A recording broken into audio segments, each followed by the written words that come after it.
Hello các anh chị và các bạn.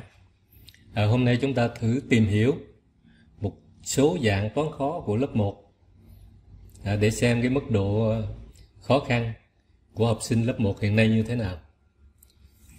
Từ đó chúng ta thông cảm và biết cách hướng dẫn, chỉ dẫn cho các em, các cháu nó học toán tốt hơn. Chứ để không thôi để các em một mình tự tư duy, tự giải quyết các cái bài toán hiện nay thì cũng rất khó khăn. Ngày xưa thì nói chung là các em nó chỉ học từ các phép tính cộng trừ trong phạm vi 10 trở lại thôi. Và cũng chỉ có đơn giản là các phép tính số học thôi, cộng trừ đơn giản. Còn ngày nay á, lớp 1 nó học cả chục cái loại toán rất khó khăn, rất đa dạng. Trong đó có những bài toán tư duy thậm chí không thấy một chữ số nào luôn, nhưng các em vẫn phải tư duy, suy nghĩ để giải. Đây thì hôm nay xin phép giới thiệu với các bạn một số dạng toán, chỉ một vài mẫu thôi của cái dạng toán lớp 1 hiện nay. Ví dụ như cái bài số 1 này nè, nó là toán số học nhưng thực ra đây gọi là bài toán điền dấu cộng trừ. Sau này thì các em học điền dấu, nhân chia, cộng trừ, thêm nhân chia nữa, còn phức tạp nhiều nữa. Đó thì cách giải bài toán này làm sao? Ví dụ 15 8 4 bằng 19. Nếu đối với những cái em thông thường á thì các em phải lần lượt giải 4 phép toán. Các em sẽ thử sai bằng 2 phép tính là cộng nè, 15 cộng 8 rồi là được bao nhiêu rồi cộng 4 nè. Rồi là nếu không được thì các em phải thử là cái phép tính tiếp theo là cộng trừ nè, 15 cộng 8 rồi được bao nhiêu trừ 4, xem nó có ra kết quả không. Nếu vẫn không được, các em sẽ phải thử 2 phép tính trừ 15 trừ 8 rồi lấy kết quả trừ 4 coi bằng 19 không. Rồi nếu vẫn chưa ra kết quả thì các em phải thử tiếp phép tính là trừ cộng. Đó là đối với cái dạng toán này thì các em rõ ràng coi đơn giản vậy thôi, nhưng mà nó khó gấp 4 lần các cái bài toán thông thường. Chính do vậy cho nên chúng ta phải hướng dẫn cách tư duy, và đây là cái dạng toán tư duy lớp 1. Có nhiều cách tư duy để giải quyết cái bài toán này. Ví dụ cách tư duy thứ nhất nè, các em sẽ lấy 15 cộng 8 và nó biện luận được 23. Và may mắn lấy 23 trừ 4 nó được luôn 19. Như vậy là đây là phép toán cộng trừ.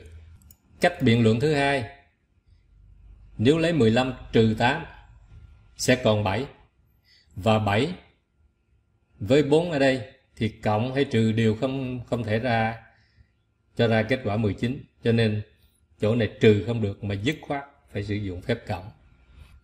Đó, học sinh giỏi, học sinh có tư duy, các em sẽ giải quyết cái bài toán này khác biệt so với những học sinh bình thường ở chỗ đó. Hoặc là các em có thể tư duy nè, làm các cái phép tính nhỏ ở đằng sau này trước. Giả sử lấy 8 cộng 4 được 12 thì điền dấu cộng trừ giữa 15 12 không thể cho ra kết quả 19. Cho nên toán cộng ở đây không phù hợp mà buộc phải là toán trừ. Lấy 8 trừ 4 được 4 thì 4 điền dấu với 15 rất là dễ. Các em sẽ điền dấu cộng. Đó thì nếu biết tư duy thì các em chỉ làm 1 tới 2 phép tính là ra kết quả. Tương tự như vậy thì xuống bài thứ hai, chúng ta hướng dẫn cho các em tư duy. Nếu đặt ở đây là dấu cộng thì kết quả sẽ ra một số rất lớn, 108. Và 108 này thì điền dấu với số 6 không được. Nó sẽ không có điền dấu được với số 6 để cho kết quả 56. Do đó ở đây chỉ có thể là phép trừ thôi. Đó. Sau khi trừ thì các em sẽ trừ được là kết quả là bằng 62. 62 là đã lớn hơn kết quả rồi, cho nên không thể điền thêm phép cộng ở đây, mà phải trừ bớt 6 để cho ra 56. Cho nên bài toán này 2 dấu trừ là hợp lý. Đó, cái tư duy như vậy, biện luận như vậy. Còn nếu không các cháu lại phải làm tiếp 4 cái phép cộng trừ rồi cộng trừ cộng mới ra được cái kết quả đúng, và nó mất thời gian hơn rất là nhiều. Đó sang cái dạng toán đúng. Thứ hai là cái dạng lựa chọn đúng sai. Thì cái này rõ ràng cũng đòi hỏi các em phải tư duy. Còn nếu không thì các em phải làm hai phép tính 23 cộng 11 rồi so sánh với phép tính là 21 cộng 13 để xem số nào là lớn hơn số nào hay nhỏ hơn. Những học sinh bình thường sẽ lấy 23 cộng 11 rồi so sánh kết quả với 21 cộng 13. Sau đó xét xem dấu có đúng không. Nhưng những em có tư duy tốt thì các em sẽ so sánh thế này: 20 cộng 10, bên này 20 cộng 10 là bằng nhau. 3 đơn vị cộng 1 đơn vị, bên này cũng bằng 1 đơn vị cộng 3 đơn vị.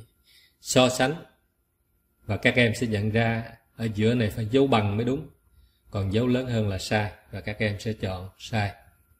Đó. Tương tự phép tính dưới, học sinh bình thường sẽ lấy 42 trừ 14 rồi so sánh với kết quả là 53 trừ 24. Còn nếu học sinh khá giỏi, học sinh có tư duy, các em sẽ so sánh đối với hàng chục. 4 trừ 1, 40 trừ 10 bằng 30, bên đây 50 trừ 20 cũng bằng 30, như vậy hàng chục bằng nhau. Hàng đơn vị 2 trừ 4 hay là mượn 10, 12 trừ 4. Còn bên này 13 trừ 4, số 4 bằng nhau. Như vậy số 3 so sánh ra sẽ lớn hơn số 2. Cho nên phía bên phải 53 trừ 24 lớn hơn là một phép tính đúng. Còn những học sinh thông thường thì các em sẽ tìm ra được 42 trừ 14 là bằng 28. Đó. Bên 53 trừ 24 nó sẽ bằng 29. Và rõ ràng 29 sẽ lớn hơn 28. Thì đây cũng là một dạng toán mới so với ngày xưa. Ngày xưa không có. Ở ngày nay các em nó còn học toán trắc nghiệm, toán tìm x, rồi toán tìm hình vuông, hình tam giác rồi đó, hình tròn rồi đó, rồi toán que diêm, vân vân, nhiều dạng lắm. Ở đây chỉ là một số cái dạng mẫu mà chúng ta là thử tìm hiểu, coi cái độ khó của nó thôi. Rồi, đây là một dạng toán nữa. Cho số có 2 chữ số mà chữ số hàng chục lớn hơn chữ số hàng đơn vị là 5 và tính tổng của cả hai chữ số đó. Rõ ràng đây là một cái bài toán có tư duy tổng hợp. Phép tính trừ, tức là bài toán này là cái dạng toán tính trừ, có kết quả là 5, tức là hiệu số là 5, và quy ước cái số đó chỉ có 2 chữ số. Cái vấn đề là cái bài toán này nó cho ra rất nhiều kết quả, và các em phải tìm hết tất cả các cái kết quả đó, nếu không là mất điểm. Như vậy vì cái hiệu số là 5 cho nên chúng ta có thể hướng dẫn cho các em là cái số đó bắt đầu bằng 5. Kiểm tra từ số 0 tới số 9 thì chỉ có phép tính 5 trừ 0 là bằng 5. Nếu không khéo léo, các em rất dễ mất điểm câu này. Mà bước vô bắt đầu các em tính từ 6 trừ 1 bằng 5, 7 trừ 2 bằng 5, 8 trừ 3 bằng 5, 9 trừ 4 bằng 5. Và quên mất phép tính là 5 trừ 0 bằng 5 thì sẽ mất điểm cái câu này. Như vậy tổng số là có cả thảy là 5 cái phép tính thỏa cái điều kiện mà đề bài cho. Tức là số có 2 chữ số mà số hàng chục trừ số hàng đơn vị là được 5. Sau đó thì tiếp theo thì tính tổng có 2 chữ số. 5 cộng 0 bằng 5, 6 cộng 1 tổng 2 chữ số là 7, 72 tổng 2 chữ số là 9, 83 là tổng 2 chữ số 11 và 94 tổng 2 chữ số là 13. Như vậy có thể nói đây là một cái dạng toán tư duy tổng hợp, và yêu cầu cái khả năng tư duy của các em là phải cao, phải logic, nhạy bén thì mới giải quyết được cái bài toán này. Rõ ràng tương đối khó. Những cái bài toán này học sinh mà trung bình lớp 2, lớp 3 coi chừng đuối, chứ cũng không phải đơn giản. Rồi, tiếp theo thêm một cái dạng toán nữa. Dạng toán này thì chúng ta thấy rồi là dạng toán đố. Nhưng cái vấn đề ở đây đó là các bạn thấy đó, trong cái bài toán này nó không có con số nào hết. Rồi làm sao? Rõ ràng đây là toán hoàn toàn tư duy, hoàn toàn biện luận. Đâu có con số nào đâu, không thấy một số nào luôn. Số tuổi của An và Nam cộng lại bằng số tuổi của Lan và Hương cộng lại. An thì nhiều tuổi hơn Hương, vậy hỏi Nam nhiều tuổi hơn hay ít tuổi hơn Lan? Đó, không có một con số nào hết. Nhưng nó là toán, yêu cầu học sinh phải biện luận, phải có tư duy. Cái vấn đề là phụ huynh chúng ta nè, làm sao mà hướng dẫn cho các em giải quyết được mấy cái bài toán này. Để hướng dẫn cho các cháu, các em nó làm cái bài toán này á, thì chúng ta nên là có một cái ví dụ cụ thể để làm cái điểm tựa cho các cháu tư duy, các em tư duy. Ở trên nó không có cái điểm tựa nào là nó mông lung lắm, các cháu mông lung lắm.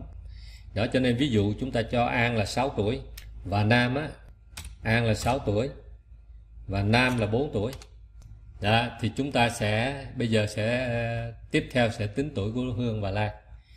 Vì An nhiều tuổi hơn Hương cho nên Hương không thể nào 6 tuổi được. Tuổi của Hương chỉ có thể là từ 5 trở xuống thôi. Và ví dụ ở đây là chúng ta cho tuổi Hương là 5.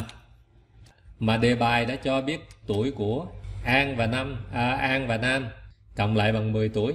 Và tuổi của cô bằng tuổi của Lan cộng tuổi của Hương. Do đó chắc chắn Hương phải là 5 tuổi. Để hai bên đều bằng nhau 10 tuổi. Rồi, như vậy bây giờ tuổi của Nam là 4, tuổi của Hương là 5. Bây giờ chúng ta so sánh coi tuổi của Nam nhiều hơn hay ít hơn tuổi của Lan. Đó, thì có cái tư duy trực quan này nè, có một cái ví dụ trực quan. Đó, thì các cháu sẽ tính được ra là Nam phải ít tuổi hơn của Lan. Từ đó là trả lời chính xác kết quả của bài toán. Còn nếu mở rộng ra, bây giờ là Hương không phải 5 tuổi mà Hương chỉ có 3 tuổi thôi thì sao? Tại vì Hương không thể là 6 tuổi hoặc 7 tuổi được, từ 5 tuổi trở xuống thôi. Thì Hương có thể 3 tuổi. Như vậy Lan sẽ 7 tuổi. Nếu chúng ta cho Hương chỉ có 3 tuổi thì chắc chắn Lan phải là 7 tuổi. Và khi đó Nam cũng sẽ vẫn ít tuổi hơn tuổi của Lan. Đó, thì chúng ta thấy một cái bài toán không có con số nào hết, đòi hỏi phải biện luận. Và cái vấn đề là phụ huynh, thầy cô giáo nên cho các em một cái điểm tựa. Chỉ cho một cái số tuổi của An thôi thì các em sẽ tính ra số tuổi của những người còn lại. Và từ đó sẽ so sánh được Nam nhiều tuổi hơn hay tuổi hơn Lan. Đó, thì chúng ta thấy có những cái dạng toán ở lớp 1 bây giờ đòi hỏi cái tư duy rất là cao. Rồi, video hôm nay xin phép kết thúc ở đây. Hy vọng rằng chúng ta sẽ hiểu được cái độ khó của cái môn toán lớp 1 hiện nay. Từ đó mà cố gắng giúp đỡ các em, các cháu nó vượt qua khó khăn của cái lớp 1 hiện nay. Rồi, xin cảm ơn các bạn rất là nhiều. Và cảm ơn trong thời gian vừa qua đã ủng hộ cho kênh Mèo Hay. Xin chào tạm biệt tại đây. Hẹn gặp lại trong video lần sau. Bye bye.